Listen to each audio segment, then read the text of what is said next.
Thank you for joining us today. My name is Alessandra Rain, and I am the co-founder of Point of Return. We are a nonprofit that was started more than 16 years ago, actually. We've helped people in 83 countries and in every state of the US, and I believe every province in Canada, too. Today, our privileged guest is Dr. Bill Code. He has been our chief medical advisor the entire time. So for 16 years, we've known each other a very long time. And since our last podcast, we've been doing these podcasts for about a year. But recently, of course, we've been focusing on COVID. And during the last podcast, many people that joined us wanted to know a bit about our background and what makes us uniquely qualified to be able to cover these issues. So I'm going to tell a bit about myself, and then we'll bring Dr. Code on because his story is even more extreme than mine. I had a very severe car accident and crush injuries to my leg. My spine was injured. I've had 34 surgeries and 14 were on my spine. I was put on a gigantic grouping of medications, including clonazepam, temazepam, Ambien, two antidepressants. One was tricyclic, and one was an SSRI, painkillers, muscle relaxers, heart medication, stomach medication. Needless to say, my health declined dramatically. And I finally woke up after a decade on all these drugs. I woke up one day and just wondered who I would be if I improved my health and got rid of all the drugs. And that led me down a pretty harrowing path, mainly because I went cold turkey off everything. I went into a treatment center, really didn't know any better. At that point, I had a staph infection and the spinal implant had to be removed. And it was once I left treatment, first off, the idea of point of return came while going through those withdrawals because I felt there had to be a better way. Anybody that's been through benzodiazepine withdrawal alone, you know that's not the way to do it. It was extremely dangerous, and my blood pressure went very high. After treatment is when I met Dr. Code, and I began the process of just piecing my health back together. That was 17 years ago.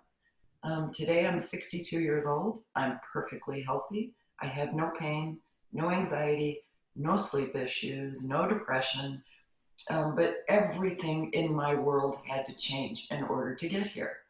And like Dr. Code, it led me on a path of healing that brought us to where we are today. And one of the reasons I'm not as fearful about COVID as many others is because every single day I focus on my health. And I know that the immune system is the center of that.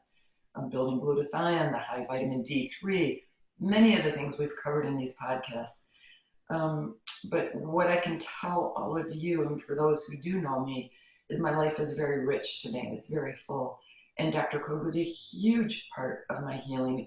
We've been very privileged to have him with us, in large part because his latest book, Solving the Brain Puzzle, which I strongly recommend to everyone, it's back here on the shelf behind me. And we are today, through this podcast, and for the next couple of days, we are offering a free ship if you use the word immune for any of the nutraceuticals that we sell here at Point of Return and for Dr. Code's book.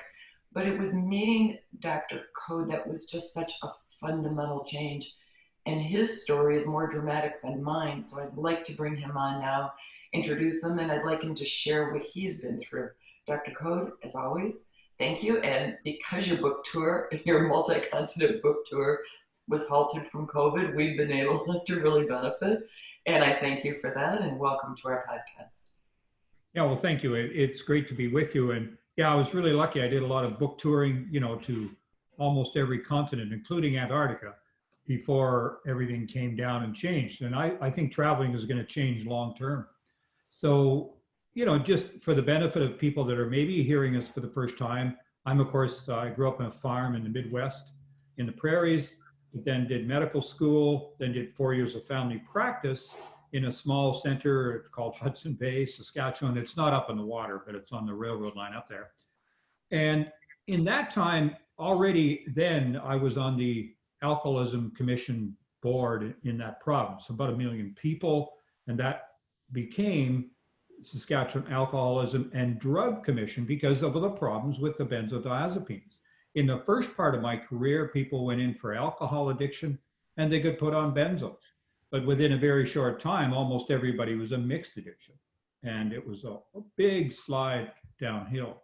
So following that, I went and did a specialty in anesthesiology. I did it in Calgary. I did a couple of years of neuroscience research at the bench and did my boards, of course, in Canada and the United States. I'm old enough to be grandfathered into that. It kind of ended at that time. And then, went back to an academic spot, working in anesthesiology, teaching anesthesia residents and so on, but then again, more brain research. And then decided, because I was having problems, I'd had problems with depression, even since I was in the small town. Well, it was called depression. In retrospect, I was put on imipramine, a tricyclic antidepressant, probably spent 20 years on it, tapered off completely not long after we met, because I did a gradual taper by my terms, not near as controlled as probably I could have or should have done. But to be off that is tremendous. And then decided to move out to the West Coast. So I live on Vancouver Island now, which is the largest island on the Pacific coast of North America. And it's about just a little bit bigger than Vermont or New Hampshire, just for orientation for people. And moved here in 92 and then was diagnosed 4 years later with multiple sclerosis. So that was a huge change because I lost my career, couldn't work in the operating room, couldn't do pain injections, pain work, and all those things. So my life changed hugely at that time. And in fact, I didn't think I would live near as long. I mean, I'm now almost 67 years old and didn't think I would make 50 because I was diagnosed at about 42. And it was a big slide because typically people with MS, especially men, do really badly. I don't know if they don't care for themselves or it's a different entity or whatever. It's primarily common in women. So in that journey back to health, not unlike yours, I started to find, small pieces of the puzzle that would make a difference. Vitamin D was really helpful. Getting off gluten and then dairy was a big piece. Exercise became a big piece. I couldn't do it in the beginning because I was way too tired to exercise. So I'm very sympathetic, but part of my journey to health now in the morning when I get up, I exercise with oxygen, supplementation at the same time. And I've done that very much during the COVID time because the exercise is a great way to stay well. And it's a great way to help your immune system and of course your gut microbiome. So in that parts of the journey, so in 2006 to 2008, I spent time with the University of Arizona in the integrative medicine program under Dr. Andrew Weil, and we would have a 1-week session 3 times during that 2-year period and completed that. And it was very life-changing for me. I met a lot of people from across the US and some in Canada that were thinking much the same because it's tricky to find physicians willing to find that new or other road. I think it's starting to happen more and more with our young people, but it's being resisted. It's being pushed back. The model of big pharma doesn't really want any outside interference. And you've seen it all with the COVID-19 stories saying that there's no advantage, you can't help your immune system. And that's just nonsense, really. I mean, we get to completely control how good our immune system is. In fact, everything that we do are the primary movers and shakers to how we change. So it's what we put in our mouth, what we do for exercise, what we do for relaxation or 4-7-8 breathing. And so, and the role of supplements. And certainly, early days for me was traveling around talking about the benefits of whey protein. I really like the support that you folks have because make no mistake, as you raise your glutathione within the body with a quality whey protein such as support, you profoundly make a difference of the best antioxidant in the body. And now you can handle toxins and everything else better. Consequently, your immune system will recover and improve. And certainly taking some 50 grams of whey protein per day was one of the big changes for me getting my energy back. Probably because it helped me deal with the mercury lead that I had on board or other toxins that were in my diet. I eat mostly organic now. And so all of these are features that are playing a big role. And like yourself, Alessandra, I'm not really frightened of COVID-19, getting it myself, because we've done all that legwork. I know the pieces that can do it. I mean, I've got with me today my pulse oximeter, of course, because that's the little clip you put on your fingertip. And it's interesting because the valley or the island where I live, it's about 1 million people. I gave you the size before. And they are now people that they're concerned may have COVID-19. They send them home because they're not ready for hospital yet, but they now are watching them at home, and they're watching with their pulse oximeter, their thermometer, and they check in with them. And so that's a very excellent way, because there's the odd person flares badly quickly at home and we lose them. So if we've got ways to monitor them like these, and so if you don't have a pulse oximeter, buy one. They're not expensive, $40 to $100, probably even less when you talk US dollars. And it'll give you another parameter. So learn what your ordinary one is, hopefully it's 96 to 99 or whatever. And then if it drops down, 5 points, 8 points, get yourself to a hospital.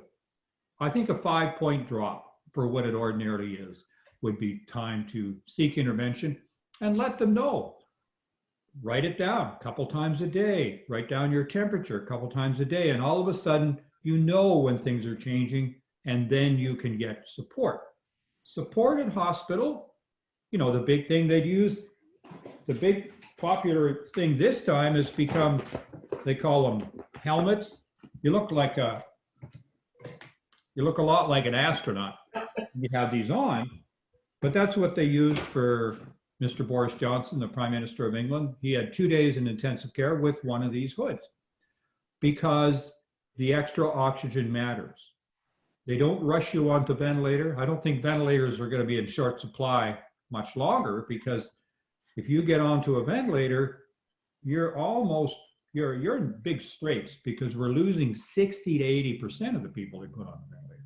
So all of these pieces come together. We've learned a lot about it. They're trying to use other modalities to treat you. So you want a very knowledgeable intensive care doc, and not just someone that slams you on a ventilator, because it's a tricky deal getting off, and we often worsen on them in COVID-19. Yeah, that is true. One of the questions was from Susie on which pulse oximeter you like, because there's many to choose from. Well, there is many to choose from, and almost all of the single units are quite excellent. So I would spend $50 to $100, and you will find almost all of them very good. So those are mostly plus or minus 1% or 2%, which is very adequate, because we're looking more at a trend than we are an exact perfect number.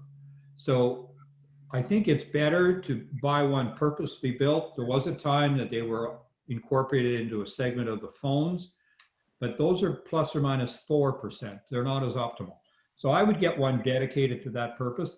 It's a tremendous asset to have at home, along with your blood pressure measurement device, because then, we're getting to that stage where we might have chest pain, or we might have sudden onset of headache. So you can check your blood pressure, your pulse oximeter, and if things aren't what their baseline ordinary pretty much is, fine, go and get some help, or at least phone a medical line or a nursing line that'll give you advice in these days, when sometimes that's what you get first.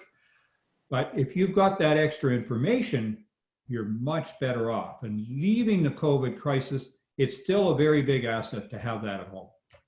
Wonderful. I think we're getting close to beginning the process of reopening our countries. Okay. And a lot of people have tremendous fear of what exactly this means. And that's one of the reasons I wanted to go into both of our backgrounds, because I do think this is an opportunity for everyone to begin taking better care of your health, focusing on your immune system. And this virus now is part of our society, just like COVID 1 through 18 were prior to reaching this one. And it's about building a strong enough immune system so that you can combat. And I would very much like to talk about how the immune system actually works. I don't think most people understand it. And why, when I was on benzos, I had reoccurring pneumonia and bronchitis. My health was, appalling. Yeah. And I rarely ever get sick. And if I do, I can fight it back. So could you address some of these concerns? Because I don't want people to slip back into their old habits, but I want this to be a paradigm shift where they continue to improve. Well, that's right. The best thing to do to take from a social perspective is this is a relative wake up call. I mean, viruses have been with us forever. There's millions of viruses and components within us. They're sometimes intergenerational. So, I mean, viruses are here to stay. They're part of our microbiome. The microbiome, we think of it as ordinarily what happens in the large bowel or the colon, but it's actually throughout us. And I've spent a couple of sessions on the Facebook live piece talking about the oral microbiome. And the oral microbiome, we should include with the nose within it. So by looking at those, what can we do which improves our microbiome? So that's really important because we know epigenetically, so this means epigenetics means turning your good genes on and your not so good genes relatively off. And we can do that now to a great degree. So that means, yeah, you can't change your genes. You can change your blue genes at home and such, but you can't change your genetic. So it's time for us to get over blaming mom and dad. This is the way I am, so this is the way I'm going to be, because we have tremendous ability to change those genes. You mentioned vitamin D3, having adequate vitamin D3, and at this time, at least 5,000 international units per day, is very helpful in some 2,000 to 3,000 genes, turning the good ones on and the not so good ones off. A lot of those are antimicrobial type performance, lowering blood pressure, all both of things which are risk factors in COVID-19. As well, we have oxygen supplementation. I've leaned a lot on that in the book, but we know that it can make a difference in 8,000 genes. And then if you talk the microbiome, and this is one I want people to really listen for, you can make an impact in probably 20,000 genes. So microbiome, and the very short, simple one I want you all to be doing, read your toothpaste. If it's a modern, ordinary toothpaste and it talks about killing the bacteria or plaque in your mouth, get rid of it. Why? Because you should still be brushing twice a day and using dental floss at least once a day. But the toothpaste that kill with triclosan or fluoride, they wipe out all the bacteria within the mouth. And then usually the not so good guys, the pathogenic, the anaerobic, give you gum disease, all kinds of health problems, and that makes a difference. Even one of the risk factors we now are accepting a lot in the last week alone is that obesity is a very big risk factor. Problems within the oral microbiome may be what starts as sliding down the hill toward obesity. There's a 98% association between S.noxia, N-O-X-I-A. So that's a bacteria that's anaerobic. It lives in the mouth. When you have gum disease and stuff, it's 1% of your millions of bacteria within the mouth area. And it's associated with obesity. So if you're looking after and get a healthy set of organisms within the mouth, then you're going to be much better off. So no more of the scorched earth policy in the mouth. So as you improve your microbiome health, that dramatically improves the immune system. So why is that? Well, the immune system, it makes sense, interacts with what goes in and out of the body, okay? To some degree, the air, but that's a minor degree, relatively minor with the lungs. But your mouth and nose are the first contact with all the air, but they're also the major contact, especially the mouth and chewing, the major contact with food. So the foods that you eat, the optimal ones, are very much a part of setting that microbiome and that diversity.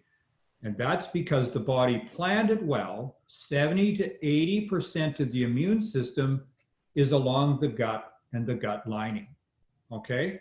Consequently, That's the biggest mover and shaker as far as enhancing our immune system. That predicates because almost all the things that we take in are in our food and in our liquids that we drink. And so that's what resets that immune system and optimizes it.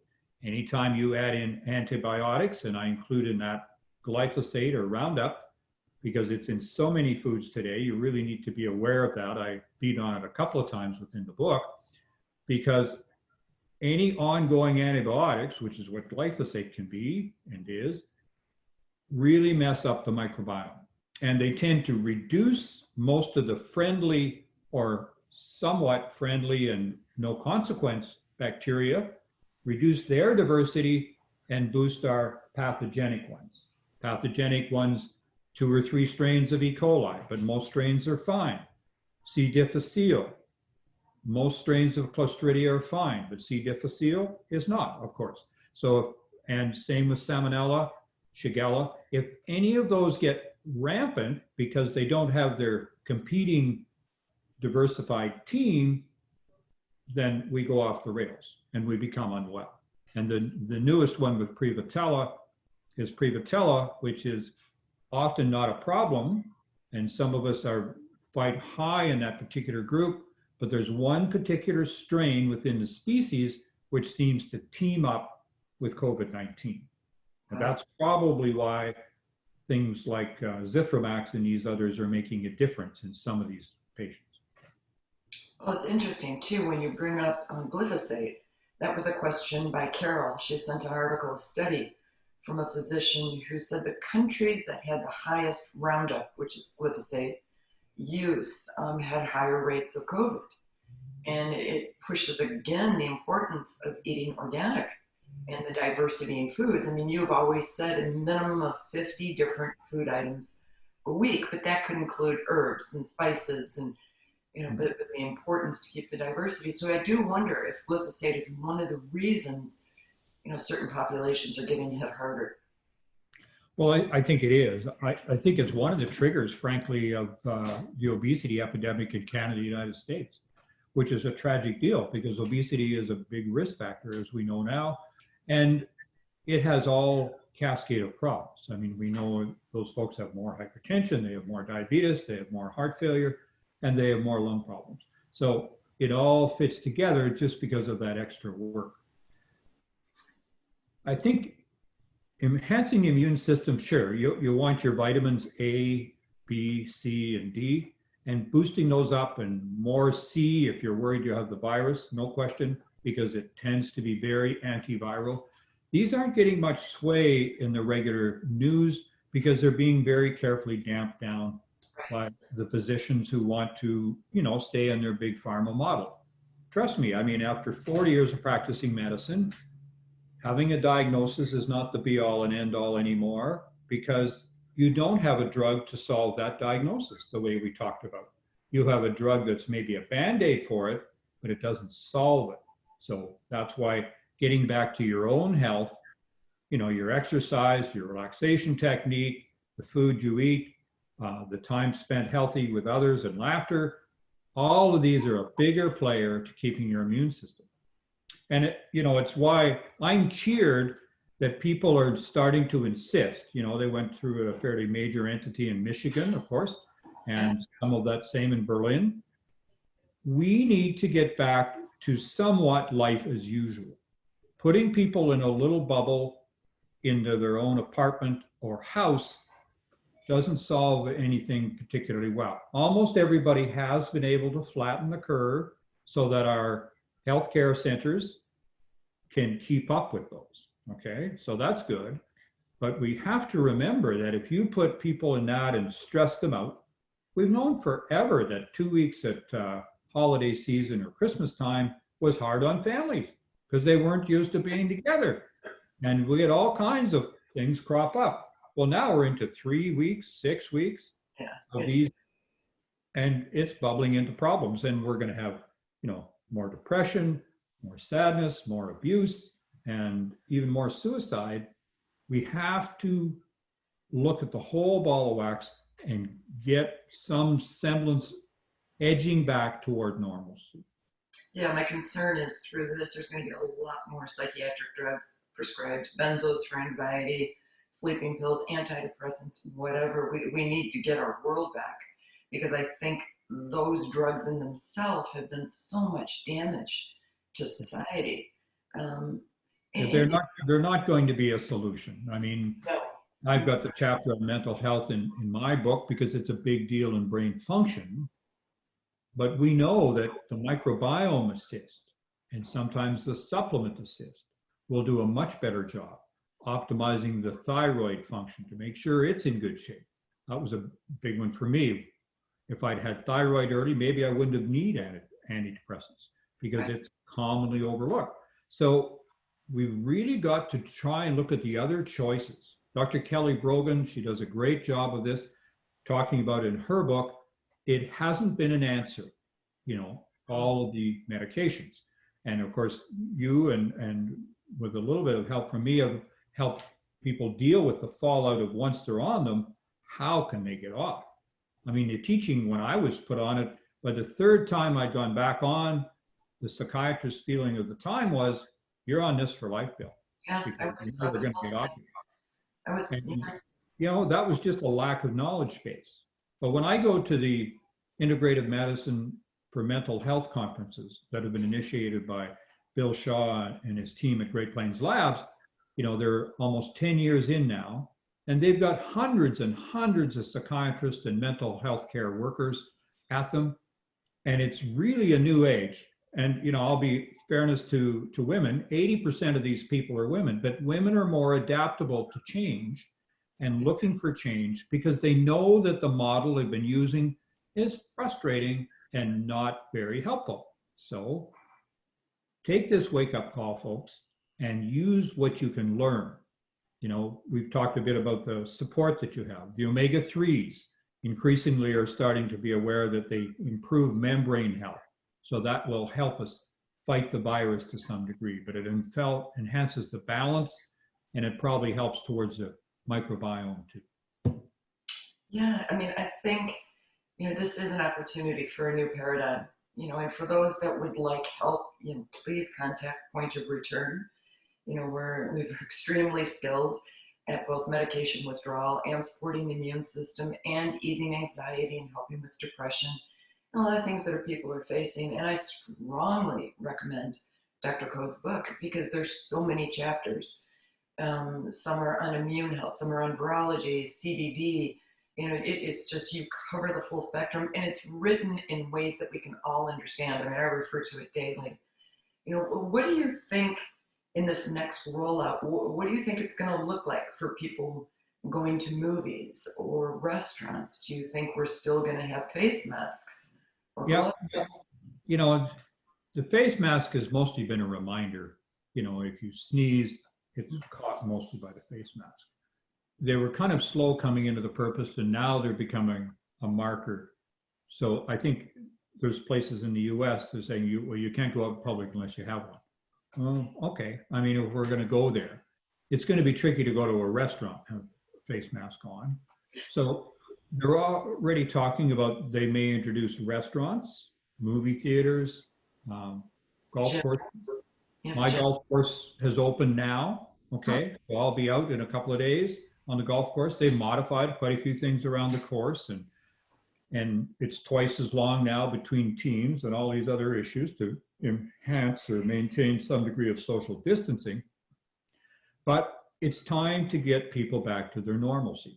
They opened one of the golf courses near here. It was full as I'd seen it in a long time. It wasn't maybe the most popular course, but it was the first one open because people really need to get out of their cloistered existence and take it. So I think we're going to see maybe less people in that restaurant because we've got some degree of distancing around them, but also movie theaters will have more of it. When we park, for example, going to the golf course, they put in pylons so you can park in every second space. So this increases the opportunity to maintain some degree of distance. And they've made a different entity for the golf course so you don't letting your ball fall in and bump other whatever, all these no touch techniques. I read an interesting thing today that the clothing that you have, unless somebody sneezes on you directly, it's not really much of an issue. Of course, we're still in the hand washing principle. You know, those 2 minutes hand washing is still a very valuable tool because soap and water is hard on this virus. Okay, how do you think this is going to change how people engage with each other? I mean, I'm, half Italian. We hug, you know, Yeah. and Well, I'm still hopeful that those issues will start to come back. Okay. But, we're going to have to wait on that piece. But just the ability to people interact, because most of us are very much social beings. We need that interaction. It's been a tremendous help, for example, having things like, the interaction with yourself, because you can do things from home or any other variation of the media contacts back and forth. It's been a great help that other people haven't had. I mean, I remember going through a list of 10 phone calls a couple of weeks ago. Almost always the circuits were busy. We hadn't had that in phones for a very long time, but we were to it because people needed some way to reach out. So I'm really pleased that they're going to start to open that up. I think it's critical. I mean, I think the more we clamp down society, the worse it is for people, the more the stress is going up. I mean, I do hope that people don't change too many of their hygiene habits that they've learned during this time. Yeah. And I think it's an opportunity for all of us, to take better care, but we are social beings. We need, and economically, that kind of stress doesn't help the immune system as well. So we do need to get back to work, and many people are severely emotionally impacted, by the separation. So I think it's time. I mean, I And think just the financial entity of becoming unemployed and not any great prospect of getting back to work, that's a huge crisis and a huge stress it on is. people. And so that's hard on their immune system and everything else. Yeah. Yeah, But I think we need to get there. We need to start looking at it, and we need to start doing it more often. I mean, I think in Canada they're talking about deferring it even longer, but I'm hopeful that as many places in the U.S. start to open up on the premise that maybe they've gone through the peak already, that people are moderated and reasonable. I mean, Sweden still have people under 16 going to school. All right. They didn't have the lockdown of hardly anywhere else, but those people are very cooperative, listen to the ideas, care about one another, and respect one another's space and so on. So I think we need to try and work with that model. If we're into a busy place in public transit, and that's a major city concern, obviously, not everybody has the luxury of getting around in a car, then it's going to be a thing of masks and a thing of frequent washing and having your alcohol whatever with you, and so then you can gauge those things and make them matter. But we've got to get people back within that role. Yeah, I mean, I think those that are immune compromised are going to have to take extra measures, and it's just the way it is. More gloves, masks, less time out. The rest of us need to really work on our health. People need to lose weight. The obesity rates have to come down if they want to stay safe. And the way we eat and the supplements we take, all do play an enormous role. So, and our gut health, I think, once I began to change all of those issues, raise glutathione, control my stress, bring cortisol levels down, improve my gut health, everything just began to improve. My pain melted away. My, sleep patterns got better. I didn't have those dips in my mood. My mind started working better from the high DHA and the omega-3, just everything. And so I think one of the things that was a wake-up call for me is that when you feel good day after day, we do have a tendency to slack off on the things that brought us to why we feel good. And it brought me back to the basics again, and I feel much better. Yeah. Yeah. Well, I know very much about that. If I go off my supplement wagon and optimal sleep and exercise, within a few days, I feel it. Okay. Like bladder problems, I get brain thinking problems in a very major way. And sure, I'm not perfect, but if I get back on the bus, back on the routine of my healthy routine, things work much better. So I've been really focused on it. One advantage, most of us have a little more time for our personal health. We must respect and treasure our personal health.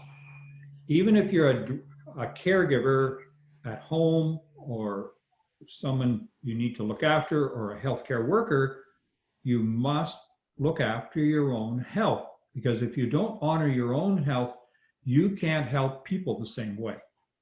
And the other thing that's, we've known for a long time now, the caregiver must look after themselves too, not just the person being cared for. Because if the caregiver goes down for illness or crisis or accident, the house of cards falls. And Exactly. everybody now goes into institutional care and all those other not optimal entities. Absolutely. Yeah, that's why the phrase "the caregiver collapses." Absolutely. But we can learn new habits. They say, what is it, 3 to 6 days of you can retrain and learn new habits. And that's what I'm hoping is taking place now, with COVID. Is everybody's beginning to take care of yourself or begin looking at all the medications you're taking and seeing the ones that are not serving you, Yeah. and it's just time to begin. I mean, I think that's been one thing about this whole experience is it's made people really look at it, and the fear that comes from poor health is not worth it. Just improve No, your health and your fear drops. I mean, people by the time they're 70, they're on an average of 10 to 12 medications. And so maybe 3 or 4 were needed for a reason, but 6 or 7 others are also just to handle the side effects of the first set. So that's why, I mean, it's no holds barred. I have a chapter on drugs that you might consider or might not consider at all or taper off. And some of them are tricky to taper off because they've been very skillfully marketed. There's one size. Right. You can't shake that down. You can't take out the little components inside because they made that useless as well. So it's tricky to get off these things, but with the help of your healthcare provider and your physician, then almost all of these things can be shifted and changed. So maybe starting by reading that chapter in the book, it's only 10, 12 pages, but it tells you which ones you should start with. And everybody, I think, has become aware in this go around, it's not a great solution to always be reaching for the ibuprofen or the acetaminophen or paracetamol, also called, of course, Motrin and Advil and Tylenol, and especially not for the opiates. Just as you talked about the benzodiazepines, putting your immune system, ongoing regular opiate narcotic use really messes up our immune system too. The same with our huge stress and the cortisol's raised, or God forbid, now you're on prednisone as well. All of these things have a real cost on our immune system, blunting it, reducing its effectiveness. So everybody, this is your chance again. Through this podcast, anyone that wants to purchase Dr. Code's book, go to pointofreturn.com, Solving the Brain Puzzle. Use the word immune in the discount box and you'll get free shipping. The same for on any Point of Return nutraceuticals. We're doing the same. We want each of you to regain your health, get strong, feel as good as we do, get through this and get our life back. Dr. Code, it's always a pleasure to have you with us, and I thank you for taking the time. We'll cover this again in a few days. And again, anybody that has questions, just email Point of Return, info@pointofreturn.com, and we will cover it in our next podcast. Okay. Thanks, Alessandra. Have a great weekend. You as well.